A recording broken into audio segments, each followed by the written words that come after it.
Hello, beautiful people. How are you? I hope all of you good. I'm also good. After a long time পর আমি আমার নানুর বাড়িতে আসছি। So নানুর বাড়িতে আসার পর একটা জিনিস দেখে আমার খুবই খারাপ লাগতেছে, সেটা হইতেছে যখন আমরা ছোটবেলায় নানুর বাড়িতে আসতাম তখন নানুর বাড়ির পাশেই ছিল একটা খাল বা বিল, নদী যাই বলি। তো এই জায়গাটা আগে এরকম ছিল না। এই যে এটা আগে ছিল আরও ওই পাশে, এখন এটা অনেক কাছে চলে আসছে। যখন আমরা ছোটো থাকতে এখানে নানুর বাড়িতে আসতাম তখন আমরা এই নদীতে নামতাম, গোসল করতাম। নদীটা ছিল রাস্তার, সরি ওইটার আর ওই পাশে একদম, ওই যে নারিকেল গাছ দেখা যাইতেছে, নারিকেল গাছটা ওই দিকে নারিকেল গাছ দেখাইতেছে। কারণ এটা মনে আছে হইতেছে একটা ঘটনা নিয়ে, ছোটো থাকতে এই নারিকেল গাছ থেকে আমরা নারিকেল চুরি করছি।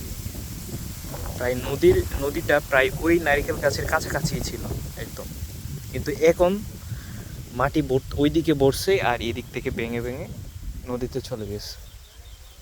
এই যে নদীটার অবস্থা এখন এই।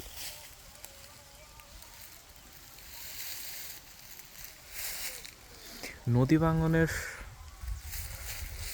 আসলে প্রাকৃতিকও না, এটা অবশ্য মানুষেরও বটে। কারণ নদী ভাঙনের একমাত্র কারণ হইতেছে আপনার বালি উত্তোলন করা নদী থেকে। আমরা মাঝে মধ্যে দেখতাম, শুনতাম যে এই নদী থেকে বালু তুলতেছে।